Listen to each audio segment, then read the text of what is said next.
तो आपका बहुत शुक्रिया कि आप मेरे साथ इस वक्त आज मौजूद हैं। आज अपनी वही दिल की बातों का सिलसिला शुरू करते हैं। एक सफ़र है, 2 घंटे का सफ़र है। इस सफ़र में मैं आपका हमसफ़र और आप मेरे हमसफ़र हैं। कभी-कभी ये सफ़र बड़ा खुशगवार रहता है। कभी-कभी ये सफ़र बस यूं ही सा रहता है।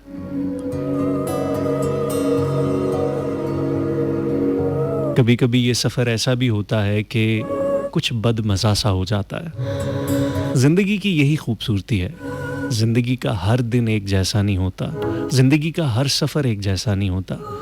ज़िंदगी में बहुत अच्छे लगने वाले लोग, जान से प्यारे लोग हमेशा सुख नहीं देते, दुख भी देते हैं। आप बाज़-औक़ात उन लोगों से बहुत ज़्यादा हर्ट होते हैं जो आपके दिल के बहुत ज़्यादा करीब होते हैं। कभी-कभी वो लोग आपको ऐसी खुशी दे जाते हैं जो आपके कुछ भी नहीं लगते। ये ज़िंदगी बड़ी अनएक्सपेक्टेड है।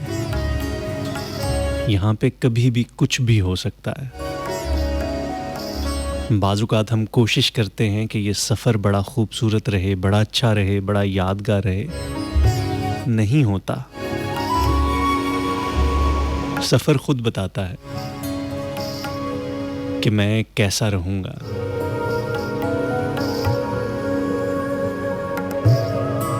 लेकिन कभी-कभी यूँ होता है कि सफ़र कोई इतना अच्छा नहीं होता, इतना खूबसूरत नहीं होता। बाज़-औक़ात बड़ा कठिन होता है। उस सफ़र में होने वाली ऊँच-नीच बड़ी कठिन होती है। लेकिन उस सफ़र में जो आपका हमसफ़र होता है, जो आपके साथ होता है, अगर वो पॉज़िटिव हो, वो साथ देने वाला हो, वो साथ चलने वाला हो, तो सफ़र चाहे मुश्किल हो, चाहे अजीब-सा हो, चाहे घुटन-ज़दा हो, लेकिन फिर भी यादगार रह जाता है। ये तभी मुमकिन होता है जब हमसफ़र अच्छा हो, खूबसूरत हो। और मेरा बड़ा यकीन है कि इस वक्त जो मुझे सुनने वाले हैं, जो इस वक्त मेरे साथ इन 2 घंटों के हमसफ़र हैं, वो बड़े खूबसूरत हैं। मुझे लगता है कि रात के इस पहर में जो लोग सुन रहे होते हैं, जो साथ दे रहे होते हैं, बड़े हसास होते हैं। मुझे लगता है कि इस वक्त जागने वाले लोग कुछ ख़ास दर्दे दिल के साथ पैदा किए गए होते हैं। और जब उनको कुछ और नहीं समझ आती तो रेडियो का सहारा लेते हैं, कभी-कभी एफएम 101 की फ्रीक्वेंसी पे आते हैं और मुझ जैसे किसी शख्स की आवाज़ उनकी कानों से टकराती है और फिर वो उस सफ़र में उसका साथ देने लग जाते हैं। मैं ये नहीं कहूँगा कि आज आप आएँ और आके मेरे इस प्रोग्राम में शामिल हों। मैं ये नहीं कहूँगा कि आप मुझे आके मैसेज करें, कॉल करें। दिल करे तो कीजिएगा, ना करे तो सुनते रहिएगा। सुनने को भी दिल ना चाहे तो स्विच ऑफ कीजिएगा। या चैनल चेंज कर लीजिएगा।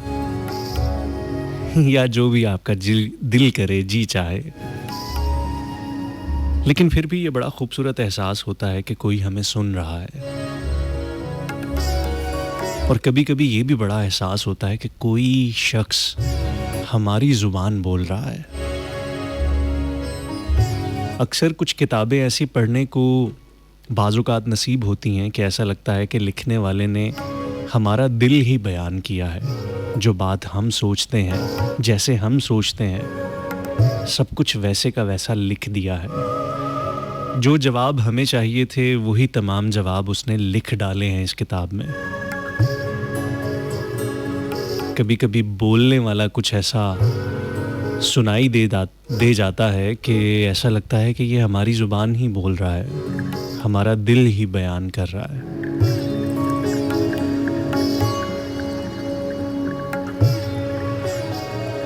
बहरहाल आज आपसे बहुत सारी दिल की बातें होने वाली हैं।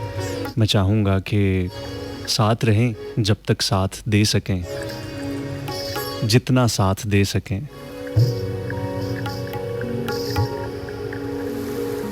वो क्या एक खूबसूरत सी गज़ल थी ना कि यूँ रहे वफ़ा की सलीब पर 2 कदम उठाने का शुक्रिया। यूँ राहे वफ़ा की सलीब पर 2 कदम उठाने का शुक्रिया। बड़ा पुरख़तर था ये रास्ता, तेरे लौट जाने का शुक्रिया। जो उदास हैं तेरे हिज्र में, जिन्हें बोझ लगती है ज़िंदगी, उन्हें देखकर सरे बज़्म यूं तेरा मुँह छुपाने का शुक्रिया। तेरी याद किस किस भेस में मेरे शेरो नग़्मा में ढल गई। तेरी याद किस किस भेस में मेरे शेरो नग़्मा में ढल गई। ये कमाल है तेरी याद का, मुझे याद आने का शुक्रिया। मुझे इल्म है नहीं मिट सकी थी जो गुफ्तगू की वो तिश्नगी। मिला दीद से भी सुकून मुझे, सरे बाम आने का शुक्रिया। है ज़माने भर का उसूल जो वो उसूल तूने निभा दिया। यही रस्म ठहरेगी मोतबर, मुझे भूल जाने का शुक्रिया। मुझे खस्ता हाल सा देखकर तेरे होंठ फूल से खिल उठे। मुझे गम नहीं मुझे देखकर तेरे मुस्कुराने का शुक्रिया।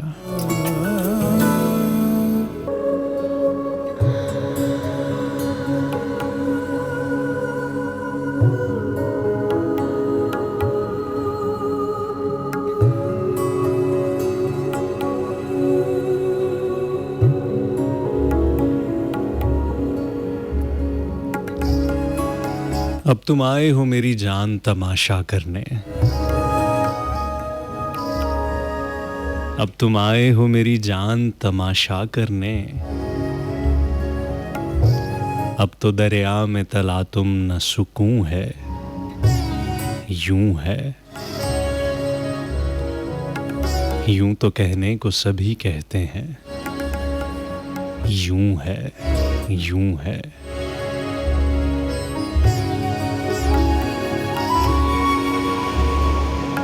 कभी कभी यूं होता है कि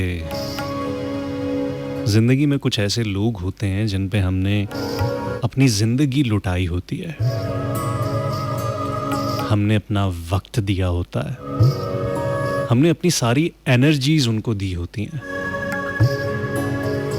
हमारी जिंदगी के जो सबसे कीमती पल होते हैं, सबसे कीमती चीज़ें होती हैं, हमने उन लोगों पर लुटाई होती हैं और बड़े बेलौस होकर लुटाई होती हैं। ऐसे लोग होते हैं जिनसे हम टूट के शदीद मोहब्बत किया करते थे किसी दौर में। होते हैं कुछ लोग ऐसे होते हैं। फिर मैंने कहा ना कि ये ज़िंदगी बड़ी अनएक्सपेक्टेड सी होती है, गैर मुतवक्को होती है।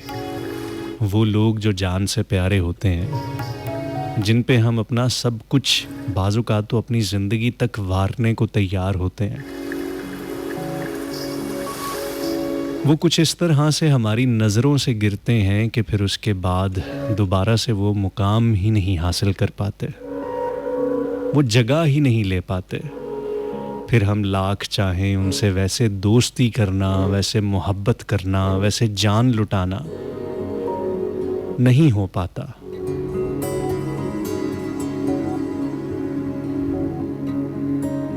फिर वो लोग अगर हमारी ज़िंदगी में दोबारा कभी आए भी, एक वक्त के बाद, एक मुद्दत के बाद, एक ज़माने के बाद, फिर चाहे वो हमसे माफ़ियाँ मांगें या फिर चाहे हम उनको दिल से माफ़ भी कर दें, लेकिन न जाने क्यों हम उनको वो मुकाम नहीं दे पाते। अब दिल नहीं करता उन पे उस तरह से अपना वक्त लुटाने को, अपनी मोहब्बतें लुटाने को। न जाने क्यों सब कुछ वैसा नहीं हो पाता।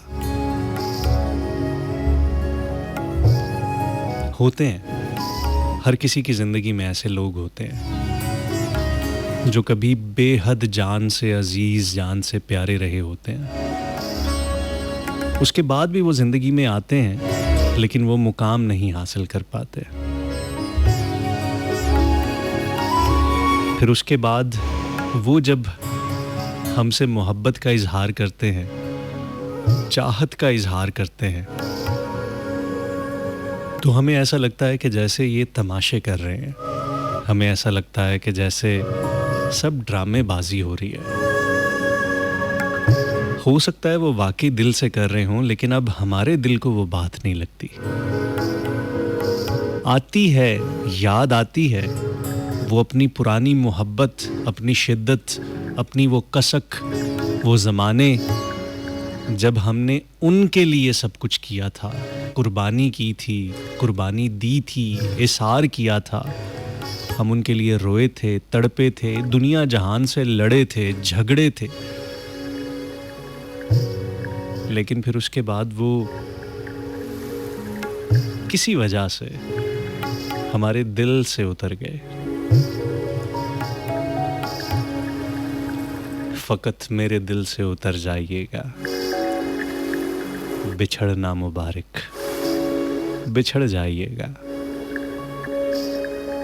हम कहते हैं कि अच्छा हुआ ये दिल से उतर गया, अच्छा हुआ बिछड़ गया, अच्छा हुआ कि अब हमारी ज़िंदगी में नहीं है। लेकिन फिर भी ज़िंदगी बाज़-औक़ात ऐसे लोगों को वापस पलटाती है, लेकिन वो बात नहीं रहती।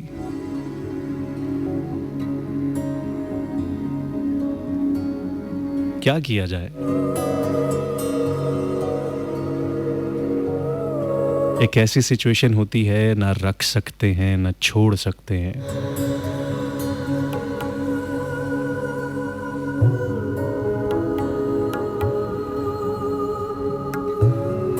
कभी-कभी ज़िंदगी में ऐसे मोड़ आते हैं, ऐसे मुकाम आते हैं, ऐसे पल आते हैं कि वो एक छोटा-सा एक नुक्ता होता है हमारी पूरी ज़िंदगी में। चंद घंटे होते हैं, कुछ पल होते हैं, या एक आधा दिन होता है। और उस दिन, उस वक्त, उस पल, उस घंटे के बाद हमारी आगे आने वाली तमाम की तमाम ज़िंदगी यकसर बदल जाती है।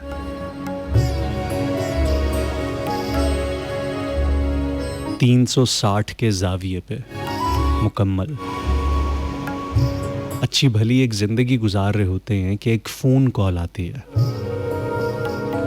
उस फ़ोन कॉल पे कोई ऐसी ख़बर सुनाई दी जाती है, किसी ऐसी बात से आगाह किया जाता है कि उसके बाद पूरी ज़िंदगी बदल जाती है। सोचने, समझने, देखने, परखने, हर चीज़ के ज़ाविये बदल जाते हैं।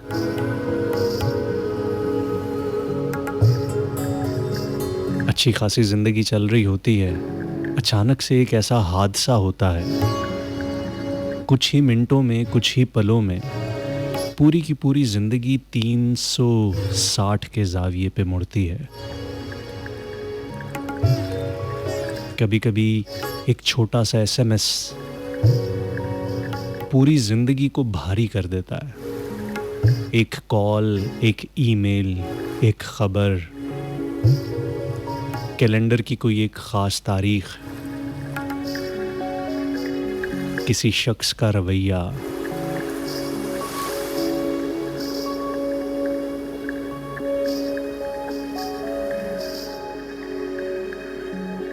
होता है ना।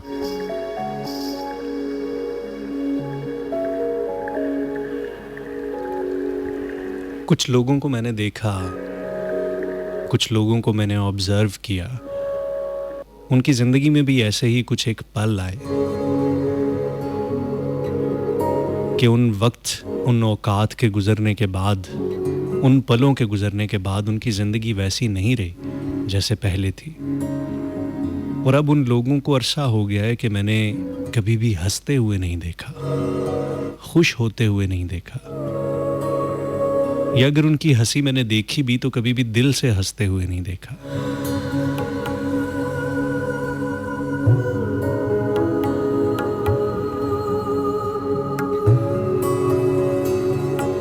कभी-कभी दिल में कुछ ऐसे मामलात ज़हन पे, आपके वजूद पे कुछ ऐसी चीज़ें लाहक हो जाती हैं कि आपकी हँसियाँ, आपकी खुशियाँ, आपकी सोचने समझने की कुव्वतें हर एक चीज़ को सलब कर लेती हैं।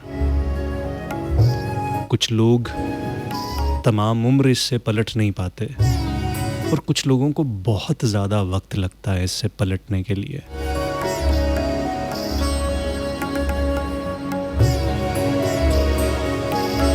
क्या है ना ये, वही लोग होते हैं, वही ज़मीन व आसमान होते हैं, वही घर होता है, वही गली होती है, वही मोहल्ला होता है। वैसे ही दिन रात चल रहे होते हैं, वैसे ही हालात चल रहे होते हैं, लेकिन एक छोटी सी खबर, एक छोटा सा धचका, बज़ाहिर सब कुछ वैसे का वैसा होने के बावजूद हर एक चीज़ को दरहम बरहम करके चला जाता है। हाय,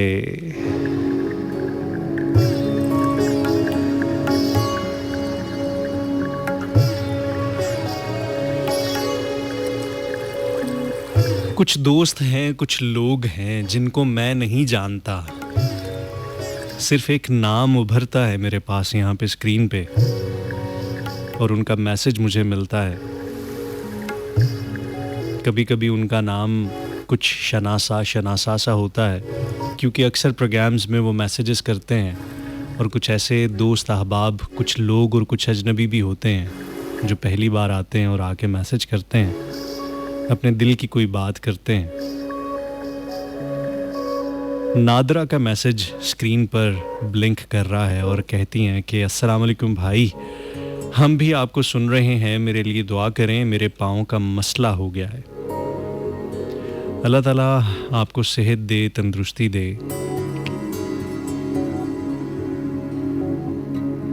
आपको जल्द अज जल्द सेहतयाब करे। अच्छा लगता है जब आप लोग सुनते हैं, आके अपनी छोटी छोटी किसी ना किसी बात को भी शेयर करते हैं, डिस्कस करते हैं। अच्छी लगती हैं आपकी ये मोहब्बतें।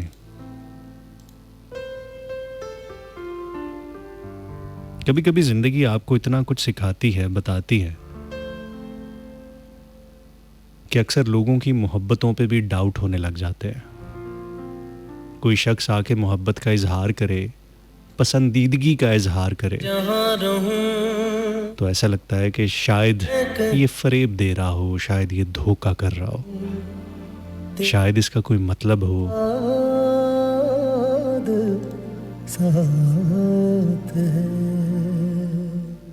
अक्सर लोगों की मोहब्बतें कुछ ख़ास मोहब्बतें याद करा देती हैं। ये याद भी कितनी कमबख्त होती है ना, मैं जहाँ रहूं, जब किसी को याद ना करना चाहे, मैं कहीं ऐन उसी वक्त, उस वक्त की, उस शख्स की, उस पल की याद आ जाती है। सुनते रहिएगा, मुझे ज़िया अंजुम कहते हैं।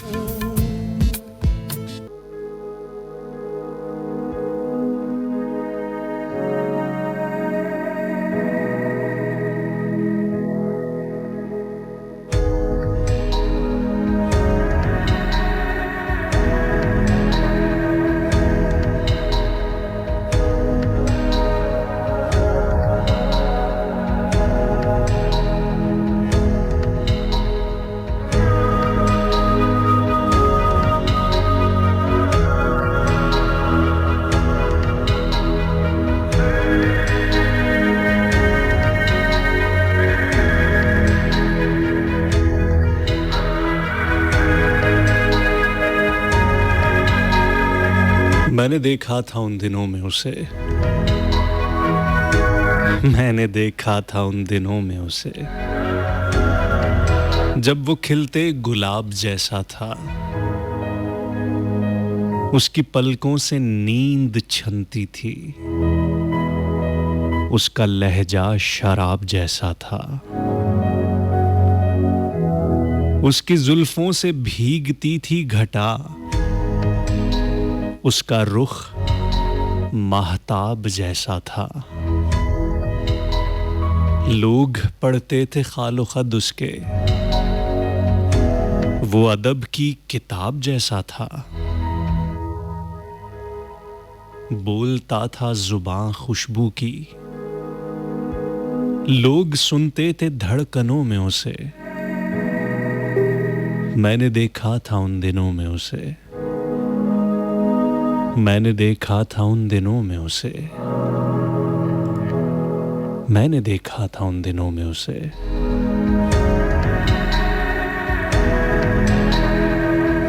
सारी आंखें थी आईने उसके, सारे चेहरों में इंतखाब था वो।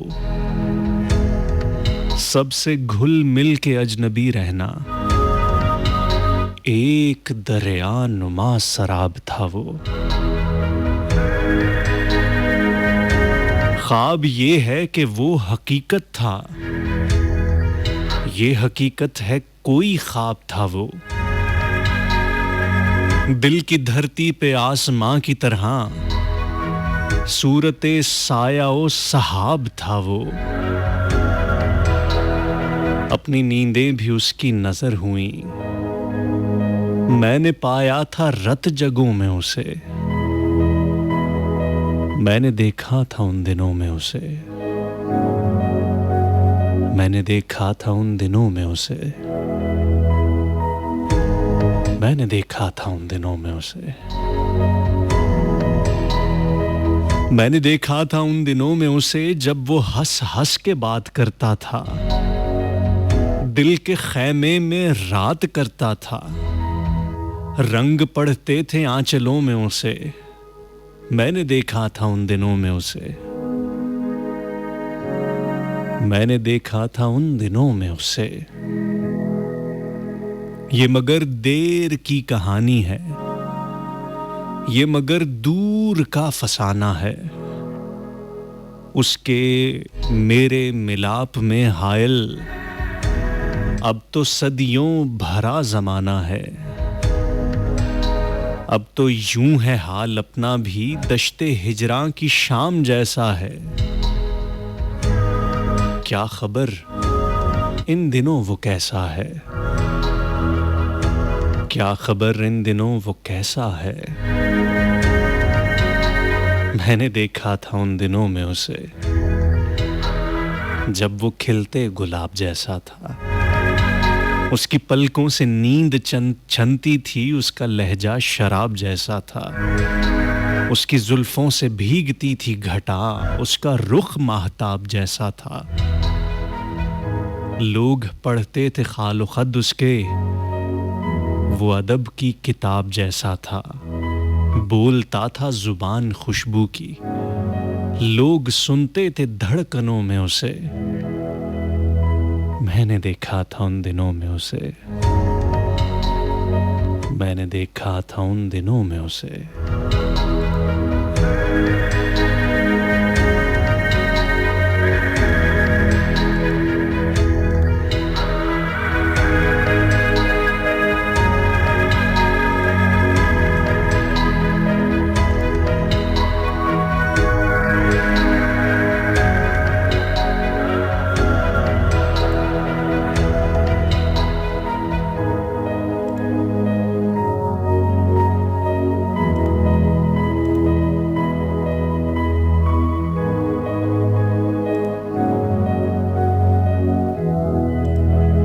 अक्सा रेहान हमारे साथ हैं, कहती हैं अस्सलाम वालेकुम, कैसे हैं आप? मुझे कुछ कहना है।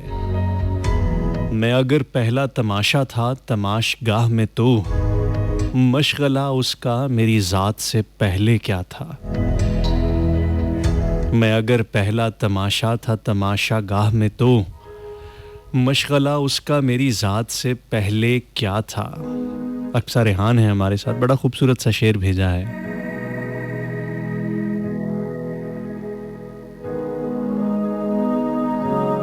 कभी कभी कुछ लोग हमें जिंदगी में ऐसे टक्करते हैं,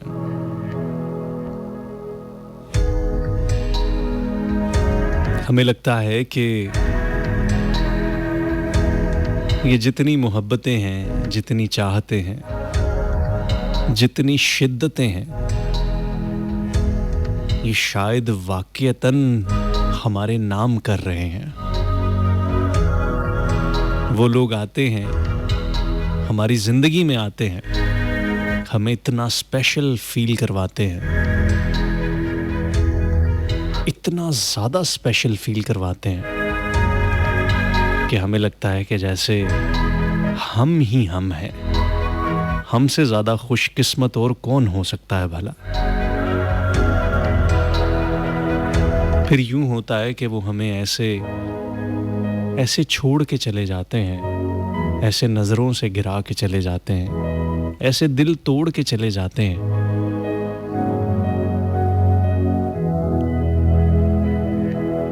और फिर मालूम होता है कि वो तमाम मोहब्बतें, शिद्दतें,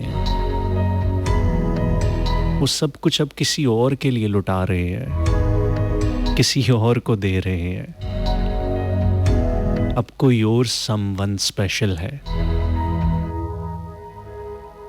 तो हमें एहसास होता है कि हम बेवकूफ़ थे, उसकी तो आदत थी, और शायद हम पहले नहीं थे। हमसे पहले भी उस शख्स की ज़िंदगी में ऐसे बहुत सारे लोग आए हों हम जैसे, जो ख़ुद को दुनिया का सबसे खुशकिस्मत तरीन शख्स समझने लग गए हों उसके कहने पर।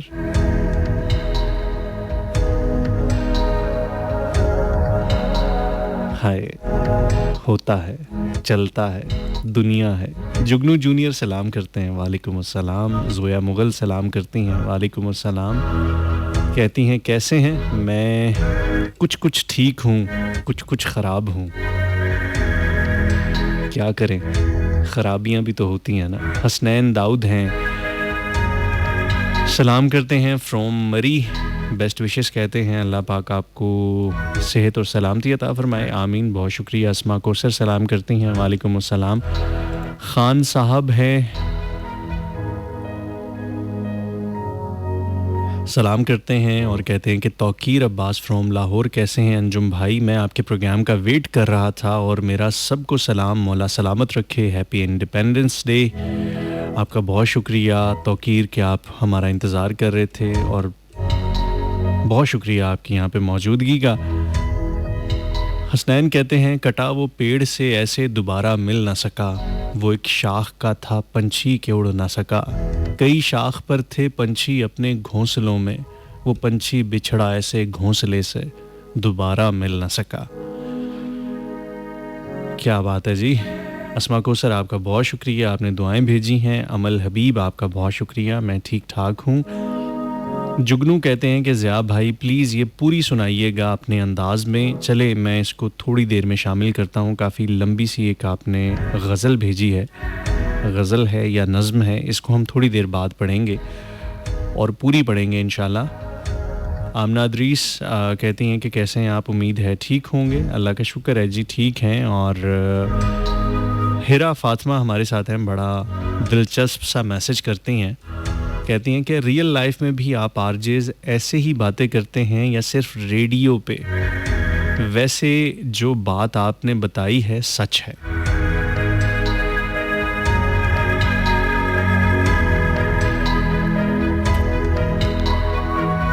कभी कभी रियल लाइफ में भी हम ऐसे ही बातें करते हैं। कभी कभी हम रियल लाइफ में थोड़े से मुख्तलिफ होते हैं। हिरा एक बात बताऊं, हम सब लोग हर किसी के साथ एक जैसे नहीं होते। हम सब के मुख्तलिफ किरदार होते हैं और एक शख्स के कई कई किरदार होते हैं। हम अपनी ज़िंदगी में, एक ही ज़िंदगी में, एक ही दिन में वो कई किरदार निभा रहे होते हैं। जैसे कि हम किसी अपने बेस्ट फ्रेंड से मिलते हैं तो हमारा रवैया, हमारी बोलचाल, हमारी बॉडी लैंग्वेज बड़ी डिफरेंट होती है। हमारे अल्फाज का चुनाव बड़ा डिफरेंट होता है। हमारी मजाक करने और संजीदगी के जो मयार होते हैं वो बड़े डिफरेंट होते हैं। हम उसी दोस्त बेस्ट फ्रेंड के पास से उठ के जब अपनी वालदा के पास जाते हैं या अपने वालिद के पास जाते हैं तो हम यकसर एक मुख्तलिफ किरदार में होते हैं। हम उनके साथ उस तरह से पेश नहीं आते जिस तरह से हम अपने दोस्त के साथ पेश आ रहे होते हैं। फिर वहाँ से उठ के हम अपने किसी उस्ताद के पास जाते हैं, तो हम उस्ताद के पास जाके हमारा किरदार और हमारा रवैया वैसा नहीं होता है जैसा अपनी माँ के साथ होता है। वहाँ पे कुछ और प्रोटोकॉल्स होते हैं, कुछ और नज़्म ज़ब्त होते हैं। बहुत सारी बातें जो हम अपनी माँ से कर सकते हैं, उस्ताद से बाज़ औक़ात नहीं कर सकते, और बहुत सारी ऐसी बातें जो हम अपने उस्ताद से कर सकते हैं, अपने बाप से नहीं कर सकते। फिर वहाँ से उठ के हम किसी रिश्तेदार के पास जाते हैं, या हम किसी कोलीग के पास जाते हैं, या हम अपने बॉस के पास जाते हैं, या हम अपने किसी मुलाजिम के पास जाते हैं, या हम किसी दुकानदार के पास जाते हैं, या किसी बाज़ार में जाते हैं, तो हम हर किसी के साथ एक अलग अंदाज में पेश आ रहे होते हैं। हम अपने बच्चों को किसी और तरीके से ट्रीट कर रहे होते हैं, अपने बड़ों को किसी और तरीके से ट्रीट कर रहे होते हैं, दोस्तों की महफिल में बैठे होते हैं तो कुछ और रंग रूप लेके बैठ रहे होते हैं, मुख्तलिफ किरदारों को निभा रहे होते हैं एक ही ज़िंदगी में, एक ही दिन में। तो ये जो आरजेस होते हैं, ये भी अपनी ज़िंदगी का, अपनी शख्सियत का एक पहलू यहाँ पे रेडियो पे माइक के ऊपर रख रहे होते हैं। हम जैसे सुनाई देते हैं 100% ऐसे नहीं होते। अगर मेरा प्रोग्राम आपको बहुत उदास सा फील हो रहा है तो इसका मतलब ये नहीं है कि मेरी सारी ज़िंदगी उदास है। अगर कोई शख्स आपको बहुत तेज़ बोलता हुआ, बहुत हंगामे करता हुआ यहाँ पे सुनाई देता है तो इसका मतलब ये नहीं है कि उसकी ज़िंदगी फुल ऑफ फन है। वो उसकी ज़िंदगी का सिर्फ एक रूप है, एक रुख है जो वो यहाँ पे आपके साथ दिखा रहा है। और फिर ऑब्वियसली जब हम यहाँ पे बोल रहे होते हैं, बात कर रहे होते हैं, तो हम कॉन्शियस होते हैं, यकीनन कॉन्शियस होते हैं, क्योंकि एक बहुत बड़ी तादाद हमें सुन रही होती है और ये ज़िम्मेदारी हम पे कहीं ना कहीं शऊरी तौर पे या लाशऊरी तौर पे हम पे होती है कि हमें बहुत सारे लोग सुन रहे हैं, तो कोई ऐसी वैसी बात नहीं करनी कि जिससे किसी की दिल आज़ारी हो, जिससे कोई मनफी असर कोई शख्स ले ले। लेकिन बहरहाल हम जो कुछ भी यहाँ पे बोल रहे होते हैं, जो भी बात कर रहे होते हैं, कहीं ना कहीं वो हमारी ज़ात का ही हिस्सा होती है। हम ही होते हैं, हमारी ज़ात का ही कोई पहलू या कोई रुख होता है। और कभी कभी हाँ ऐसे होता है कि अगर कोई शख्स हमें रेडियो पे सुनता हो और वो शख्स हमसे ज़िंदगी में किसी ख़ास मोड़ पे, किसी ख़ास लम्हे में मिले और हम इस ट्रांस में ना हो जिस ट्रांस में अभी मैं आपसे गुफ्तगू कर रहा हूँ, बात कर रहा हूँ, हो सकता है मैं किसी और उलझन में, किसी और मामले में या किसी और तरह के तनाजुर में हूँ, तो अक्सर लोगों को ये देख के मायूसी होती है कि यार हम तो इस शख्स को समझते थे कि शायद ये ऐसा होगा, लेकिन ये तो बड़ा डिफरेंट टाइप का है, ये तो हंसता भी है, ये तो मजाक भी करता है, ये तो जोक भी करता है। हमारा ताल्लुक, हमारा वास्ता अक्सर कॉमेडियंस के साथ पड़ता है। वो लोग जो कॉमेडियंस होते हैं, जो लोगों को हंसाते हैं। वो ये कहते हैं कि लोग समझते हैं कि हम और हमारी ज़िंदगी सिर्फ़ और सिर्फ हंसने, हंसाने और मज़ाहिया बातों पर ही मुश्तमिल है।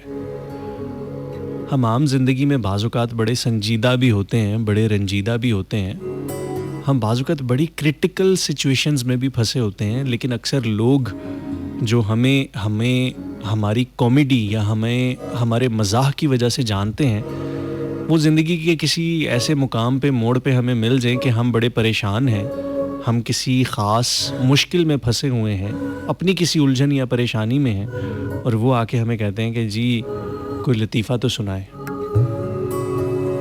वो ये कहते हैं कि हम बेशक कॉमेडियन हैं, लेकिन हम 24 घंटे कॉमेडियन नहीं हैं। हम ज़िंदगी में, ज़िंदगी के हर पहलू में, ज़िंदगी के हर मामले में हर वक्त मज़ाह नहीं कर सकते। जब हम कर रहे होते हैं, जब हम स्टेज पे होते हैं, ऑन कैमरा होते हैं, तो उस वक्त हमारी एक ख़ास शख्सियत, एक ख़ास ड्यूटी ये एक ख़ास एक्ट होता है जो हम कर रहे होते हैं, गो के वो भी हमारी पर्सनालिटी का ही एक हिस्सा होता है, लेकिन 100% हम नहीं होते, हम कुछ और भी हैं।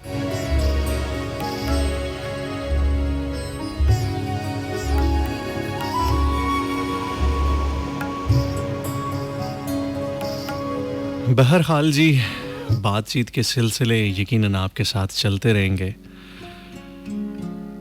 ये सुनने को बहुत दिल कर रहा था, तुम्हारी चुप और हमारा लहजा, कभी मिलेंगे तो बात होगी, हमारी आंखें तुम्हारा चेहरा।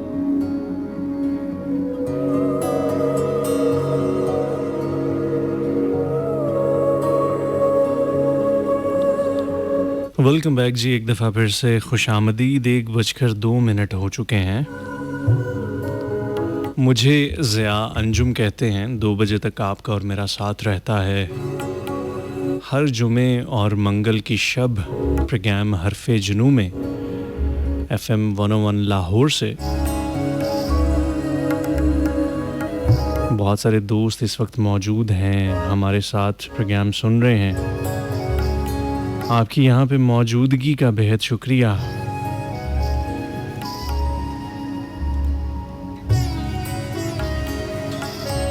अब्दुल हक तौनसा शरीफ से हैं, कहते हैं इज़्ज़त माब आरजे, बहुत अच्छा प्रोग्राम, शुक्रिया, थैंक यू सो मच।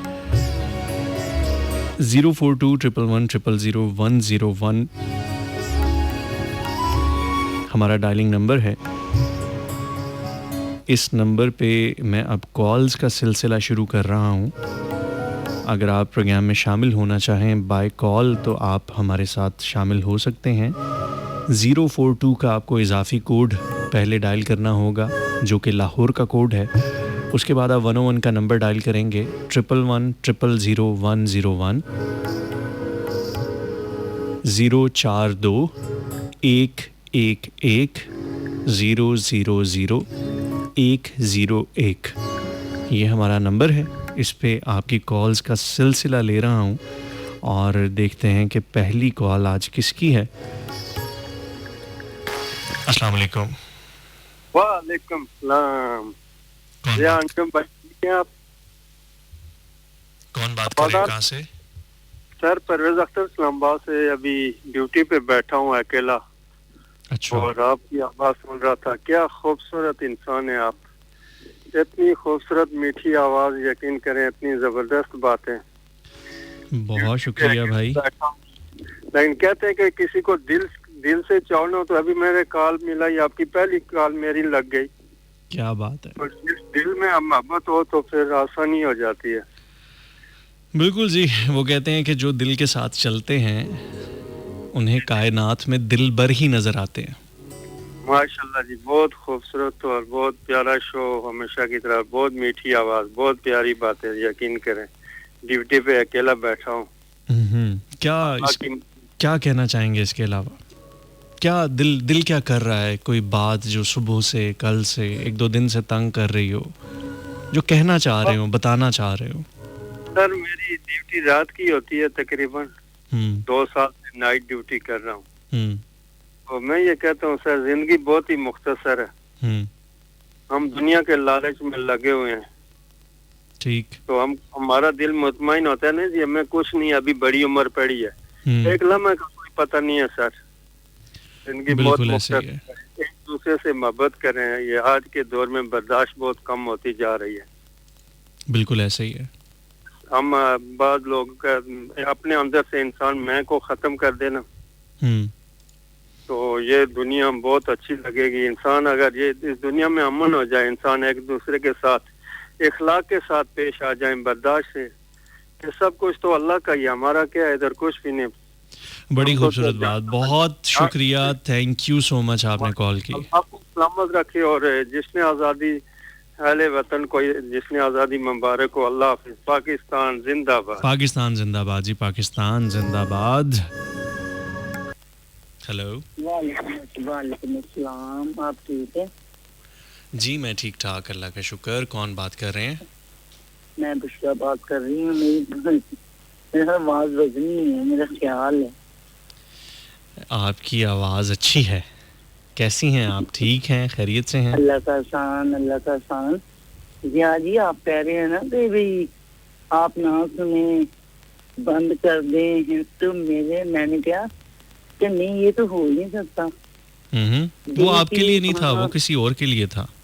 नहीं, चलो ठीक है, कोई बात नहीं। लेकिन मेरा कहने का मकसद है कि हम आपको नहीं ना सुनेंगे तो हम आपसे तो कोई नहीं, हम अपने आप से ज्यादती करेंगे। ओहो, ऐसा क्यों? हाँ, ऐसा इसीलिए कि वो पंजाबी जी कहते हैं कि बंदा थके टूटे सो गिले शिकवे, तो वो तो आपकी मीठी आवाज से खत्म हो जाते हैं, अल्लाह जानता है। क्या बात है, इसीलिए मुझे शुगर हो गई है, पता है आपको? ओए मैं सदके जाऊं, नहीं अल्लाह रहम करे, अल्लाह रहम करे। ये मीठी मीठी चीजों के चक्करों में ना। नहीं सही बताएं, अल्लाह रहम करे, अल्लाह रहम करे। अच्छा, और सुनाएं, आप प्रोग्राम सुन रही थी, क्या कहना चाहेंगी? प्रोग्राम तो जो ना मेरी जिंदगी बन गई है, मेरा जीना मरना इसी के साथ है, और दिल की बातें जो मेरा मतलब जिंदगी में हो गई हैं बचपन से लेके अब तक, वो सारा करने ना किसी को दुखना लेके बवो ਉਹਦੇ ਕੋਲ बवो ਜਿਹੜਾ ਤੁਹਾਨੂੰ यानी कि प्यार ना सुने, सुनाए। तो मेरा भी यही हिसाब है कि आपके दुखड़े लेके आपके पास आते हैं, आप इतने प्यार से हमें गाइड करते हैं कि मैं करिए हम जिंदगी नंग जाए सुनते। कभी ऐसा हुआ है कि कोई शख्स हो, कुछ लोग हों, कोई ऐसा फ़र्द हो जिसके लिए आपने ज़िंदगी में बड़ी एफ़र्ट की हो, बड़ी मोहब्बतें लुटाई हों, उसके लिए वक्त निकाला हो, एनर्जीज़ की हों, पैसे लुटाए हों, वक्त लुटाया हो, सब कुछ, लेकिन उसके बाद वो धोखा दे के चला गया हो, लेकिन फिर एक वक्त के बाद वो लौट के वापस आया और उसने एक्सपेक्ट किया हो कि अब सब कुछ वैसा ही हो जाए? तो ऐसा हुआ कभी आपके साथ? नहीं, जहाँ मैं आपको ना दिल की बात आज बताने लगी हूँ, वो ऐसा है कि मैं जब यानी कि 16-17 साल की थी ना, उस वक्त मुझे किसी ने कहा था आप मुझे अच्छी लगती, मेरे से शादी कर ले, ठीक है। तो उसके बाद ये बात हो ही नहीं सकती थी। तो मुझे पता था मेरे घर वालों ने बिल्कुल ये बात नहीं माननी। मेरे घर वालों ने क्या किया कि मेरी शादी कर दी। उसके बाद तो जो कुछ था मेरा मियां ही था, ठीक है। लेकिन जान जिगर कहने ने ना कि मैं लुटा ताकि जो भी उन्हें दइए, लेकिन नहीं, जा मुझे से ना ये मैं अल्लाह ने मुझे माफ करे, कोई मेरा मतलब कोई सिला मैंने अपने अल्लाह से लेना। इतना मुश्किल टाइम गुजार रही ना। अब 2 दिन पहले बार एक इंसान खंजर मारे बातों का, तो यकीन करें ये तो अल्लाह का आसान है, पता नहीं बच्चों का सदका है तो मेरी जिंदगी का है, नहीं तो मेरी जगह कोई और होना, कब का मर जाए तो कब्र पे फूल डालना। अल्लाह खैर करे, अल्लाह खैर करे। बस आपने ऐसे ही कायम रहना है, हिम्मत बंधाए रखना है और कभी भी हार नहीं माननी। हारता वो है जो हार मान लेता है, जो हार नहीं मानता उसको कोई हरा ही नहीं सकता। तो यहाँ पता कि जद्दो जहद अल्लाह जानता है। लफ्ज में ये लफ्ज मिले कि तेरे बगैर ही जिंदगी, यानी कि तेरी कोई अहमियत, कोई रौला नहीं। तो मेरा मतलब कहने का कि अल्लाह ने मुझे ना इतना अब सब्र दे दिया है कि मैं अल्लाह से दुआ मांगती हूँ कि अल्लाह सुने, तू मेरे नाल है ना, बाकी मैंने किसी की कोई परवाह नहीं। बिल्कुल ठीक है। ये मैडम बुशरा थी, थैंक यू सो मच आपका, आपने कॉल की। नेक्स्ट कॉलर देखते हैं। अस्सलाम वालेकुम।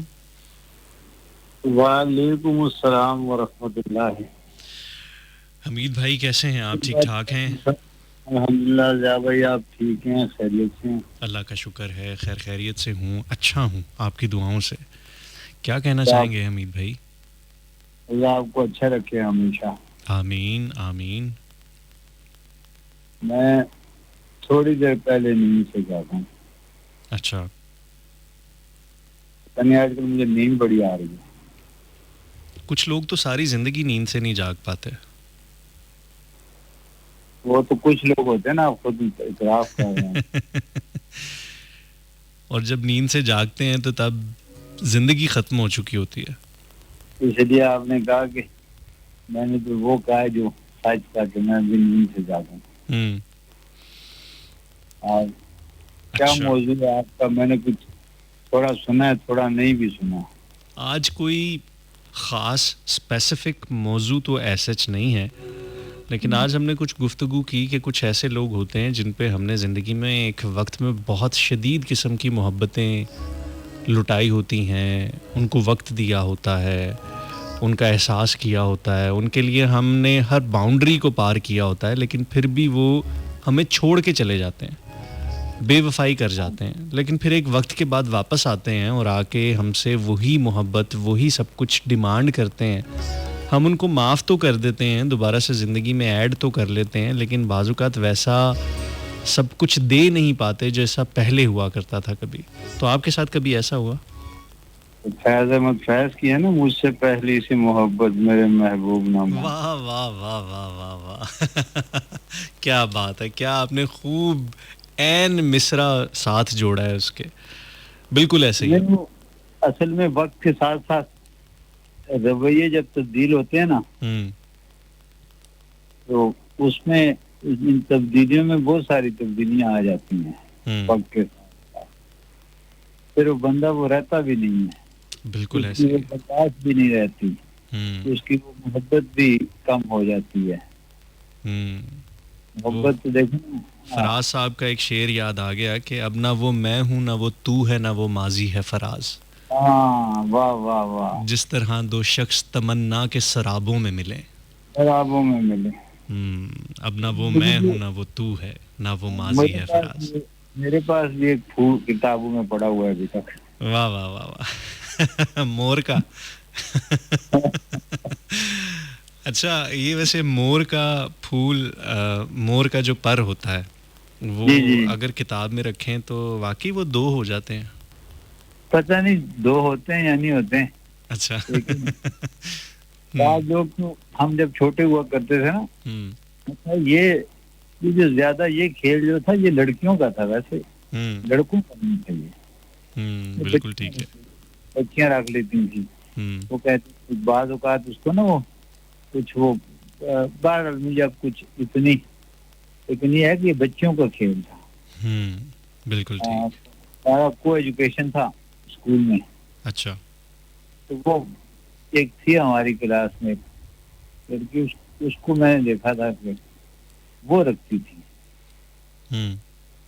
तो मैं वो कभी कभी ना उसको मेरे थोड़ा सा एक धुंधला सा है वो एक अक्स, तो मुझे अब मुकम्मल याद नहीं है, पता नहीं कुछ उस वक्त कुछ ऐसी कुछ बात भी शायद कुछ। बहरहाल अब इस वक्त याद, मैंने आपको एक नज्म भेजी थी अपनी। जी जी बिल्कुल भेजी थी आपने, वो मैं शामिल करता हूँ अभी कुछ देर तक। हाँ चले, मैं आपको आप वो शामिल करें, मैं आपको मैशर अफरीदी की गजल के 2-4 शेर सुनाता हूँ। जरूर जरूर जरूर। देखिएगा कि मतलब कि इतना मजबूर न कर, इतना मजबूर न कर बात बनाने लग जाएं। वाह। इतना मजबूर न कर बात बनाने लग जाएं, हम तेरे सर की कसम झूठ ही खाने लग जाएं। वाह वाह वाह वाह, बहुत अच्छे। हम तेरे सर की कसम झूठ ही खाने लग जाएं। तो आपके सामने रखूं कि इतने सन्नाटे पिए मेरी समात ने कि अब, इतने सन्नाटे पिए मेरी समात ने कि अब सिर्फ आवाज पे चाहूं तो निशाने लग जाएं।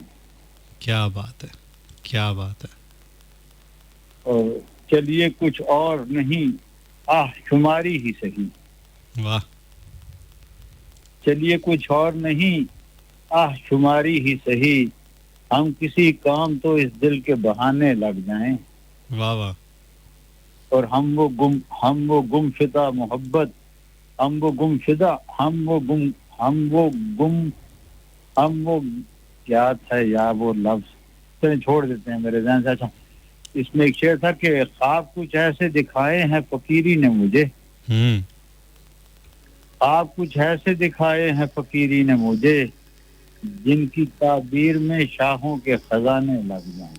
वाह वाह वाह वाह वाह, बहुत अच्छे, बहुत अच्छे। ख्वाब कुछ ऐसे दिखाए हैं फकीरी ने मुझे, जिनकी ताबीर में शाहों के जमाने लग जाएं। और आखिरी शेर है, तो क्या खूबसूरत शेर है कि मैं अगर अपनी जवानी के सुना दूं किस्से, मैं अगर अपनी जवानी के सुना दूं किससे, ये जो लौंडे हैं मेरे पांव दुबाने लग जाएं। बहुत खूब, बहुत खूब, क्या बात है, क्या बात है। ये उर्दू जुबान का लफ्ज है लौंडे। बड़ा नापैद हो गया हमारे यहाँ भाबड़ा बाजार में जो पुरानी हिंदुस्तानी है वो भी कहते हैं कि ये फना का लौंडा है। जी जी बिल्कुल ऐसे ही है, ऐसे ही होता है। बहरहाल खुश रहे। नज़्म मैंने आपको शेयर की आपके साथ। जी जरूर, मैं उसको शामिल करता हूँ, मैं उसको शामिल करता हूँ। बहुत शुक्रिया जी, अल्लाह हाफिज। क्या खूबसूरत सी एक गज़ल सुनाई हमीद गुल साहब ने। और इसी ज़मीन पर अहमद फराज साहब की एक गज़ल है जो मेरी most of the most favourite है, वो अचानक से मुझे याद आ गई। सेम काफिया और रदीफ है, इसी ज़मीन पर लिखी गई वो गज़ल है कि क्यों ना हम अहदे रफ़ाकत को भुलाने लग जाएं, शायद इस ज़ख्म को भरने में ज़माने लग जाएं। नहीं ऐसा भी कि एक उम्र की कुर्बत के नशे एक दो रोज की रंजिश से ठिकाने लग जाएं। यही नासिह कहते हैं नसीहत करने वाले को, यही नासिह जो हमें तुझसे ना मिलने को कहें, तुझको देखें तो तुझे देखने आने लग जाएं। हम के हैं लज्जते आज़ार के मारे हुए लोग, चारागर आए तो जख्मों को छुपाने लग जाएं। रब्त के सैकड़ों हीले हैं मोहब्बत न सही, हम तेरे साथ किसी और बहाने लग जाएं।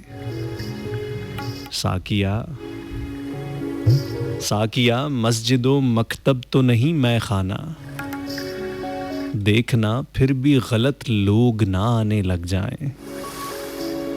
कुर्ब अच्छा है मगर इतनी भी शिद्दत से न मिल, ये ना हो तुझको मेरे रोग पुराने लग जाएं। अब फराज आओ चलें अपने कबीले की तरफ, शायरी तर्क करें बोझ उठाने लग जाएं।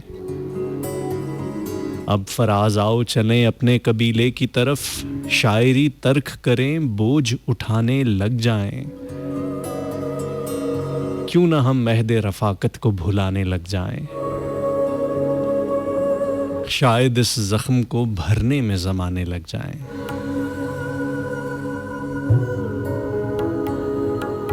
रब्त के सैकड़ों हीले हैं मोहब्बत न सही, हम तेरे साथ किसी और बहाने लग जाएं। कुर्ब अच्छा है मगर इतनी भी शिद्दत से न मिल, ये ना हो तुझको मेरे रोग पुराने लग जाएं। यही नासिह जो हमें तुझसे न मिलने को कहें, तुझको देखें तो तुझे देखने आने लग जाएं।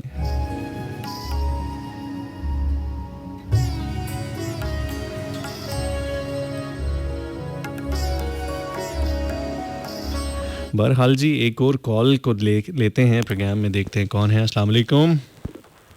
वालेकुम अस्सलाम। कौन बात कर रहे हैं, कहाँ से? जी मैं शहजाद बोल रहे शाहबाद से। शहजाद भाई कैसे हैं आप? बस जी आपकी दुआएं हैं, ठीक ठाक है। क्या कहना चाहेंगे? आपका प्रोग्राम बहुत अच्छा है, तो बहुत सीरियस है। तो इसका मजाक तो जचता नहीं है, तो फिर मजाक वाली बात भी मैं नहीं करूंगा आज। ठीक है। वो लस्सी पहलवान जो वो मुझे मिला था जी जी, तो उसने ना मुझे बोला कि थोड़ा सा, मैंने ना मजाक किया, वो मोबाइल पे क्या छोड़ते हैं टिप टॉप।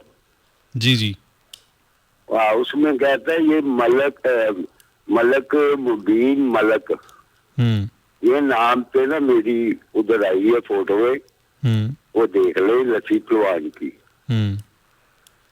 तो बहरहाल जो चले जाता है ना दोबारा वापस आए ना, तो देखने के पहले कोई उसकी मजबूरी तो नहीं वो छोड़ के चला गया।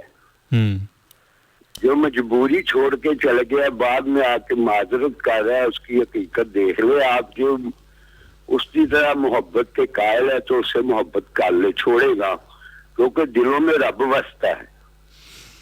बिल्कुल ठीक। तो वो गलती हो ही जाती है इंसान से, लेकिन उससे पहले पूरा जायजा ले लेना चाहिए, फिर उससे वही मोहब्बत रखनी चाहिए, दूसरी नाफरमानी वाली मोहब्बत नहीं रखनी चाहिए। बिल्कुल ठीक है, बिल्कुल सही। बड़ी मेहरबानी, अल्लाह आपको खुश रखे। बहुत अच्छा प्रोग्राम है। वैसे मैं आज लतीफा नहीं सुनाऊंगा, वैसे मैं सोचा था, लेकिन नहीं, ये मौजू अच्छा है, ये चल रहे थे। बहुत शुक्रिया जी, थैंक यू शहजाद भाई, थैंक यू सो मच। अल्लाह।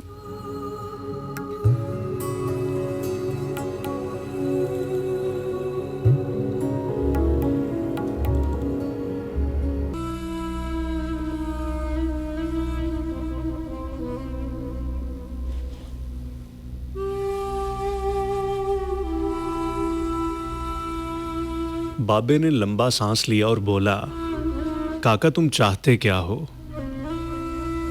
मैंने अर्ज किया, क्या आपको वाकई सोना बनाना आता है? बाबे ने खाली खाली आंखों से मेरी तरफ देखा और हाँ में सर हिलाकर बोला, हाँ मैंने जवानी में सीखा था। मैंने अर्ज किया, क्या आप ये नुस्खा मुझे सिखा सकते हो? बाबे ने गौर से मेरी तरफ देखा और पूछा, तुम सीख कर क्या करोगे? मैंने अर्ज किया, मैं दौलतमंद हो जाऊंगा। बाबे ने कहकहा लगाया। वो हंसता रहा, देर तक हंसता रहा, यहां तक कि उसका दम टूट गया और उसे खांसी का शदीद दौरा पड़ गया।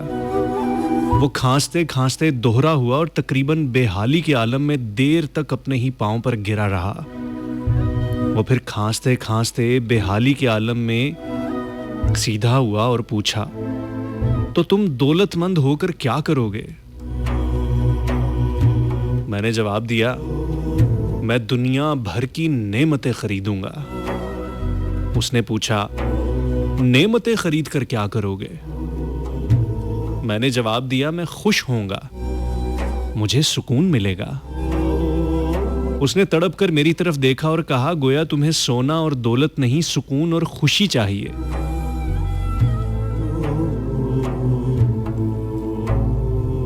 मैं खामोशी से उसकी तरफ देखता रहा। उसने मुझे झिंझोड़ा और पूछा, क्या तुम दरअसल सुकून और खुशी की तलाश में हो? मैं उस वक्त नौजवान था और मैं दुनिया के हर नौजवान की तरह दौलत को खुशी और सुकून से ज्यादा अहमियत देता था, मगर बाबे ने मुझे कंफ्यूज कर दिया था। मैंने इसी कंफ्यूजन में हाँ में सर हिला दिया। बाबे ने एक और लंबा सा कहकहा लगाया और उस कहकहे के इख्तिताम में भी खांसी पर हुआ। वो दम संभाले हुए बोला, काका मैं तुझे सोने की बजाय इंसान को बंदा बनाने का तरीका क्यों ना सिखा दूं? मैं तुम्हें दौलतमंद होने की बजाय पुरसुकून और खुश रहने का गुर क्यों ना सिखा दूं?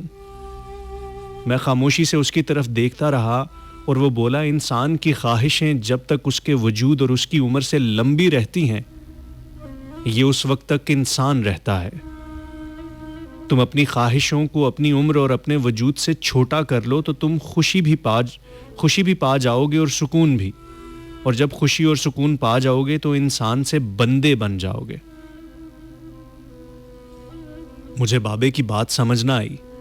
उसने मेरे चेहरे को पढ़ लिया और बोला, तुम कुरान मजीद में पढ़ो, अल्लाह ख्वाहिशों में लुथड़े लोगों को इंसान कहता है और अपनी मोहब्बत में रंगे ख्वाहिशों से आजाद लोगों को बंदा कहता है।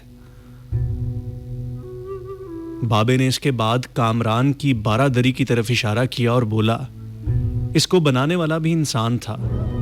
वो अपनी उम्र से लंबी और मजबूत इमारत बनाने के ख्वाब में मुब्तला था। वो पूरी जिंदगी दौलत भी जमा करता रहा, मगर उस दौलत और इमारत ने उसे सुकून और खुशी ना दी। खुश मैं हूं इस दौलतमंद की गिरी पड़ी बारादरी में बरसती बारिश में बेअमान बैठकर। मैंने बेसब्री से कहा, और मैं भी।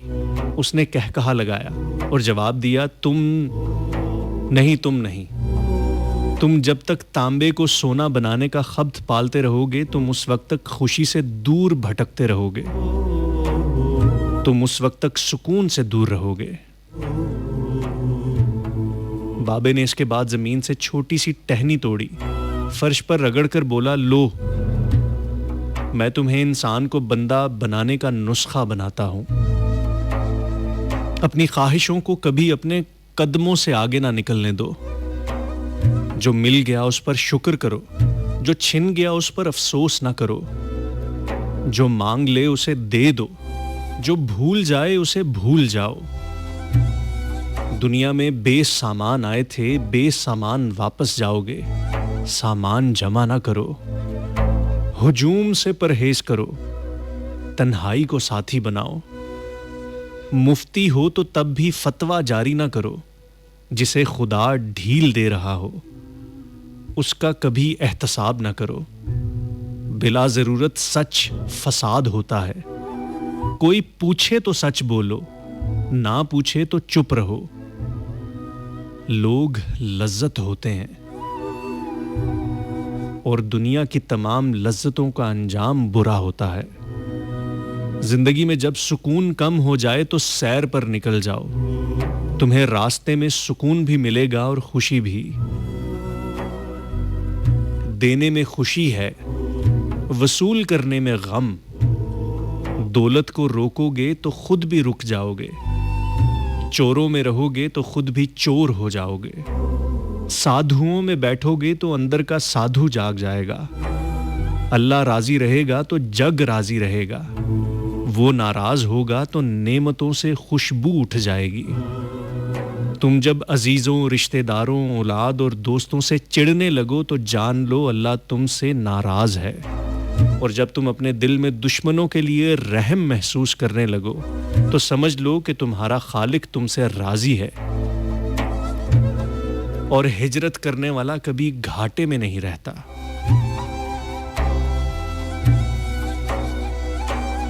बाबे ने एक लंबी सांस ली। उसने मेरी छतरी खोली, मेरे सर पर रखी और फरमाया, जाओ तुम पर यह रहमतों की छतरी आखिरी सांस तक रहेगी।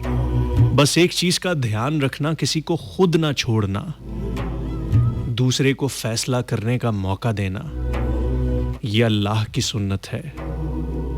अल्लाह कभी अपनी मखलूक को तन्हा नहीं छोड़ता। मखलूक अल्लाह को छोड़ती है। और ध्यान रखना, जो जा रहा हो उसे जाने देना, मगर जो वापस आ रहा हो उस पर कभी अपना दरवाजा बंद ना करना। ये भी अल्लाह की आदत है। अल्लाह वापस आने वालों के लिए हमेशा अपना दरवाजा खुला रखता है। तुम ये करते रहना, तुम्हारे दरवाजे पर मेला लगा रहेगा।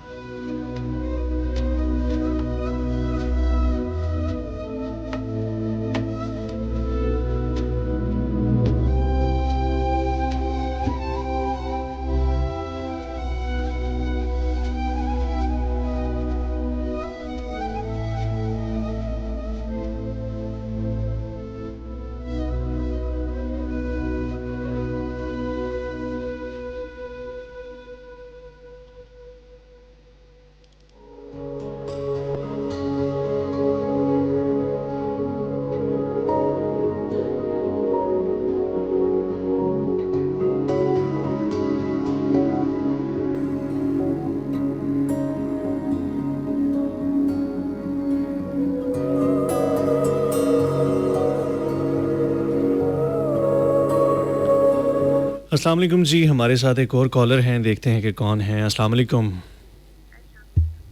वालेकुम अस्सलाम। कौन बात कर रही हैं, कहाँ से? अनीला बात कर रही हूँ। कैसे हैं आप? जी बिल्कुल ठीक ठाक, अल्लाह का शुक्र। जी अनीला जी कैसी हैं आप, ठीक हैं? जी अल्हम्दुलिल्लाह मैं ठीक हूँ। और आपने क्या ये बता दिया है, अल्लाह खैर करे, अल्लाह आपको सलामत रखे, सेहत तंदुरुस्ती वाली जिंदगी दे। कितनी शुक्र है आपकी। आमीन आमीन। आप सुनाएं, आपका बाजू ठीक है? एक दूसरे से तिमारदारियां कर ये भी अच्छा है।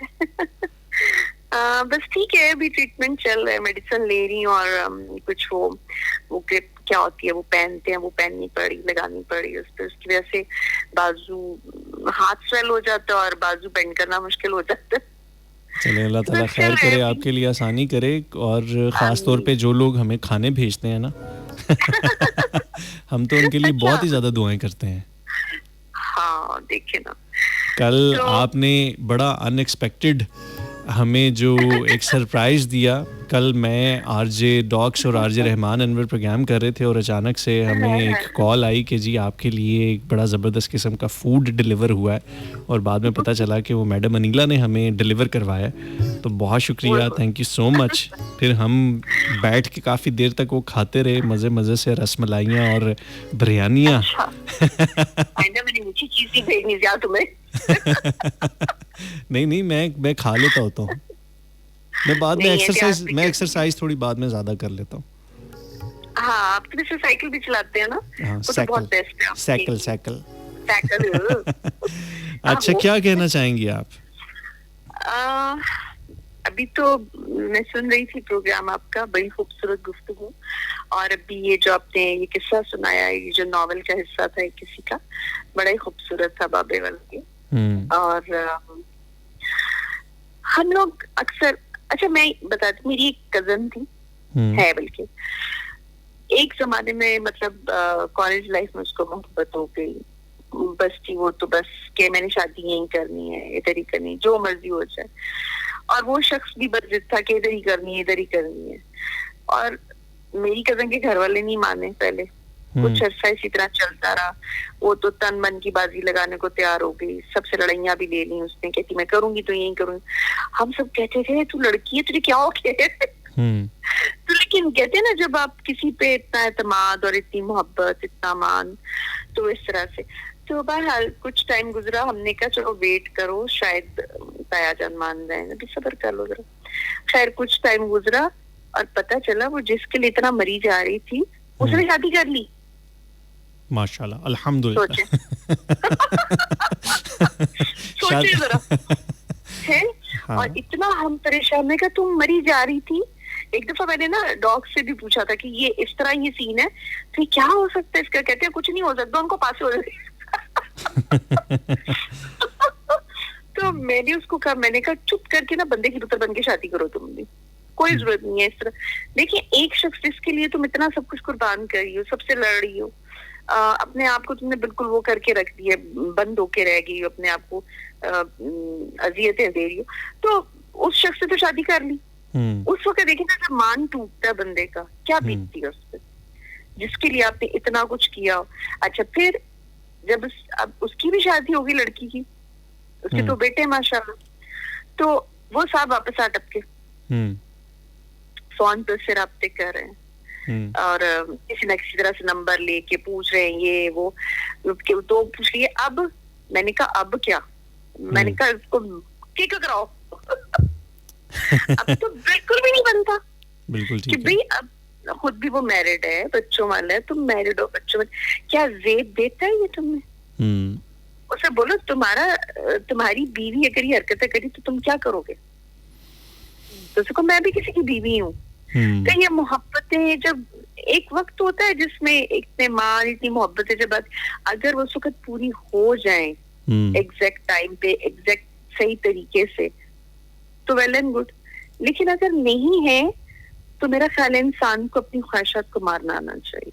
बिल्कुल ठीक है, बिल्कुल सही, कंट्रोल करना आना चाहिए। और फिर ऐसे मौके पे आके जब आप किसी और की जिंदगी बन चुके हो, किसी और की इज्जत हो, तो ऐसा बंदा वापस आए तो उसको ठीक ही कराना पड़ेगा। बिल्कुल ठीक है, बिल्कुल सही, बिल्कुल सही। क्योंकि बिल्कुल ये चीज अच्छी नहीं लगती कि अगर वो इतनी अच्छी लाइफ गुजारी है, कल को क्या भरोसा ऐसे लोग फिर से तंग करें, और वो करे ना करे, लेकिन उस लड़की का तो नहीं बनता कि वो उसकी तरफ जाए। तो वो मोहब्बत जाग गई पुरानी, उसके दिल में फिर आ रहे वसवसे। तो मैंने कहा तेरा बंदा तेनू मारे ना मारे, मैं तेनू मार देना। दो मेरे वालों में लाना तुझे।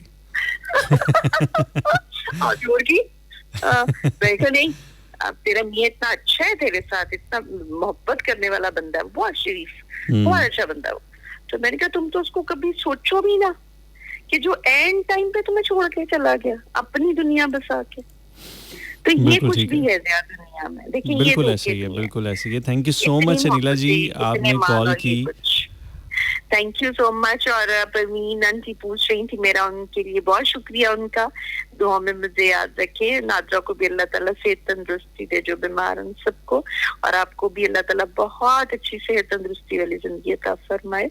हाँ, अभी बताएं जरा, ये जो भी भाई बता रहे थे बनी इसराइल की क्या बताया था उन्होंने? मैं नोट नहीं कर सका था, लेकिन अगर किसी लिसनर ने किया हो तो वो काइंडली हमें मेंशन कर दे, या वो दोबारा से हमें एसएमएस कर दे, मैं उसको शामिल कर दूंगा। हाँ, तो प्लीज वो दोबारा कॉल कर लें, रिक्वेस्ट है उनसे, तो वो जरूर बताएं, क्योंकि बहुत से लोगों के काम आ सकती है ना। जी बिल्कुल, अल्लाह की कलाम है, बिल्कुल, और आप भी जरूर कीजिएगा। बिल्कुल, अल्लाह सबको अपने हिफ्ज़ और अमान में रखे। मेरे जितने भाई आते हैं, बहनें आती हैं, सबको बहुत ही दुआ। थैंक यू जी, अपना ख्याल रखिए, बहुत शुक्रिया। थैंक यू, अल्लाह हाफिज।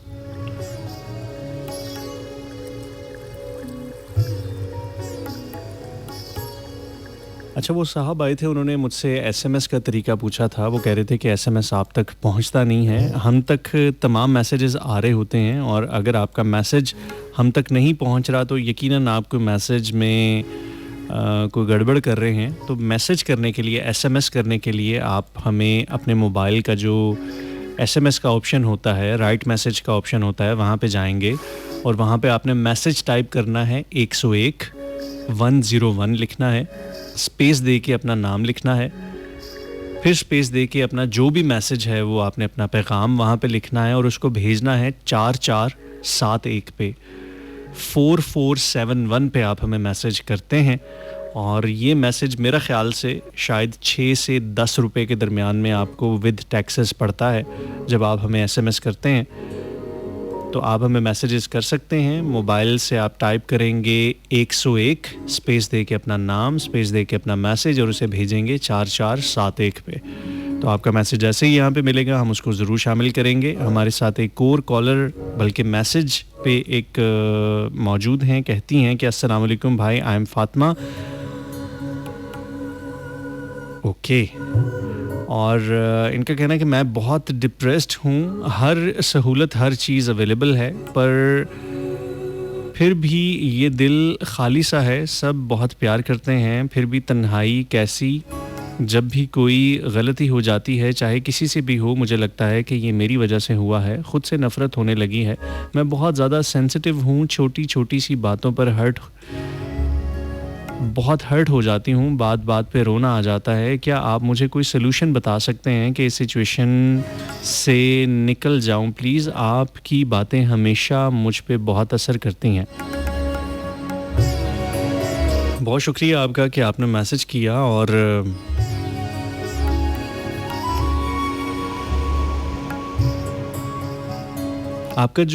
आपने जो प्रॉब्लम बताई है, ये प्रॉब्लम वैसे तो एक जर्नल सी प्रॉब्लम है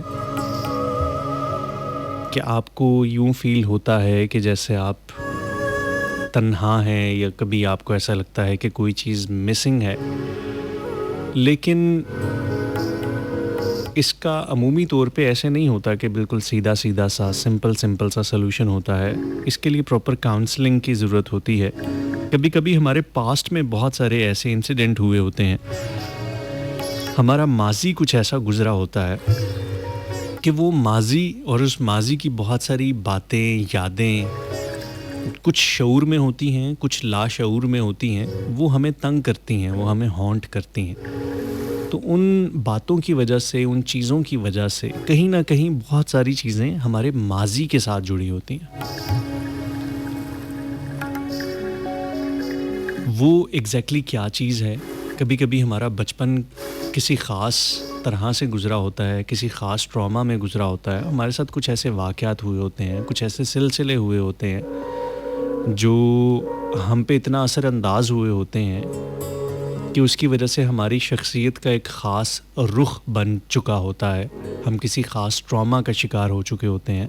ये मुख्तलिफ़ तरह के नफ्सियाती मसाइल होते हैं। तो इनको बज़ाहिर तो सीधा सीधा हल नहीं किया जा सकता। ऐसे नहीं हो सकता कि मैं चंद एक बातें कहूँगा और वो आपका डिप्रेशन जो है वो बिल्कुल ठीक हो जाएगा। हमें उस डिप्रेशन के रूट कॉज की तरफ जाना होगा, हमें पता लगाना होगा कि ये डिप्रेशन किस वजह से है, क्यों है, क्या ऐसे मामलात दरपेश हुए, क्या ऐसे वाक़यात हुए, आपकी ज़िंदगी में किन किन चीज़ों, किन किन बातों की वजह से क्या क्या ऐसे असरात हुए कि जिसकी वजह से आप इस हद तक डिप्रेशन का शिकार हैं। तो वो फिर एक प्रॉपर हिस्ट्री ली जाती है। हिस्ट्री के बाद हर किसी को अलग अलग तरह से इलाज बताया जाता है। ये तो होगी नफ्सियाती बात। माहिर नफ्सियात कुछ इस तरह से करते हैं। मैं चूँकि कोई माहिर नफ्सियात नहीं हूँ और मैं ना आपकी कोई प्रॉपर उस तरह से काउंसलिंग कर सकता हूँ, ना कोई प्रॉपर हिस्ट्री ले सकता हूँ, तो कुछ मोटी मोटी बातें ही मैं आपके साथ बता सकता हूँ, आपको बता सकता हूँ। और बहुत सारे लोग हम में से कहीं ना कहीं डिप्रेशन का शिकार होते हैं, ज़िंदगी से भाग रहे होते हैं। बाज़-औक़ात सब कुछ होता है लेकिन होते हुए भी कुछ ना कुछ कमी महसूस हो रही होती है। उसके जवाबात मैं ये समझता हूँ कि कहीं ना कहीं हमारी ज़िंदगियों के अंदर ही होते हैं।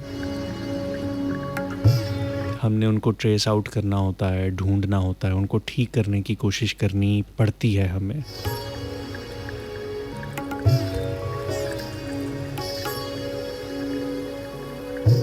ज़िंदगी में बेचैनी तब आती है जब हम अपनी ज़िंदगी को कबूल नहीं कर रहे होते। जो ज़िंदगी है, जैसी ज़िंदगी है, जब हम अपनी ज़िंदगी को, अपनी किस्मत को, अपनी तकदीर को कबूल नहीं कर रहे होते, तो हम कहीं ना कहीं परेशान होते हैं, कहीं ना कहीं टेंस्ड होते हैं, कहीं ना कहीं हम घबराहट का, डिप्रेशन का, इन तमाम चीज़ों का शिकार होते हैं। क्योंकि हमें लगता है कि हमें वो चीज़ नहीं मिल रही, हमारे साथ ज़िंदगी में वैसा नहीं हो रहा जैसा हम चाहते हैं।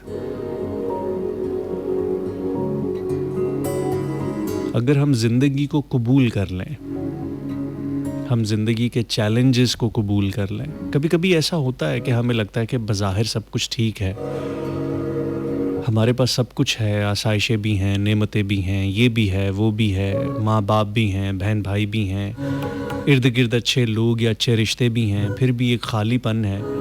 उसकी वजह ये होती है कि हमने कहीं ना कहीं ज़िंदगी के कुछ ऐसे मामलात, कुछ ऐसी चीज़ें होती हैं जिनको हमने अभी तक कबूल नहीं किया होता। हम रिग्रेट में होते हैं, हम कहीं ना कहीं शौक में होते हैं, कहीं ना कहीं किसी ट्रॉमा में होते हैं कि ऐसा क्यों हुआ, कहीं ऐसा दोबारा ना हो जाए, ऐसा नहीं होना चाहिए था। इन सब बातों की वजह से ये डिप्रेशन रहता है। अगर हम कबूल कर लें वो सब कुछ जो हमारे साथ हो रहा है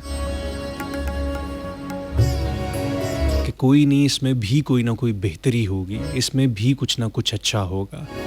वो एक हदीस कुदसी है, उसका तर्जुमा कुछ यूँ है कि अल्लाह ताला फरमाते हैं, अल्लाह ताला ख़ुद फरमाते हैं। ये कुरान मजीद की आयत नहीं है, ये हदीस कुदसी कहलाती है। अल्लाह ताला फरमाते हैं कि ए इब्ने आदम, एक तेरी चाहत है, एक मेरी चाहत है, पर होगा वही जो मेरी चाहत है। बस अगर तूने सुपुर्द कर दिया अपने आप को उसके जो मेरी चाहत है, तो मैं तुझे बख्श दूंगा वो सब कुछ जो तेरी चाहत है। और अगर तूने रूह गर्दानी की उसकी जो मेरी चाहत है, तो मैं तुझे थका दूंगा उसमें जो तेरी चाहत है। फिर होगा वही जो मेरी चाहत है।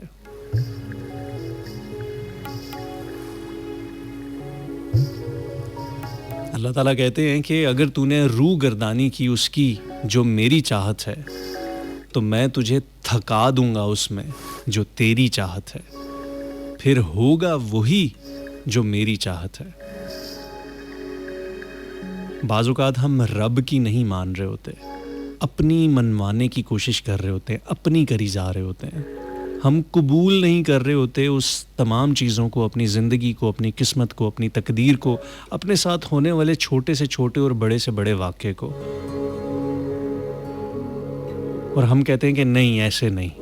हमें रब से गिले होते हैं, किस्मत से गिले होते हैं, हमें हर चीज़ से गिले शिकवे होते हैं बाज़-औक़ात अंदर ही अंदर। हम उसको बाज़-औक़ात बयान नहीं कर रहे होते, बता नहीं रहे होते, लेकिन होते हैं अंदर ही अंदर। हम कबूल नहीं कर रहे होते। क्योंकि हम कबूल नहीं कर रहे होते, अपनी कुछ ना कुछ करने की कोशिश कर रहे होते हैं, इस वजह से हमें थकाया जा रहा होता है हमारी ख्वाहिशों के पीछे, हमारी चाहतों के पीछे। एंड में होना तो वही होता है जो रब की चाहत होती है।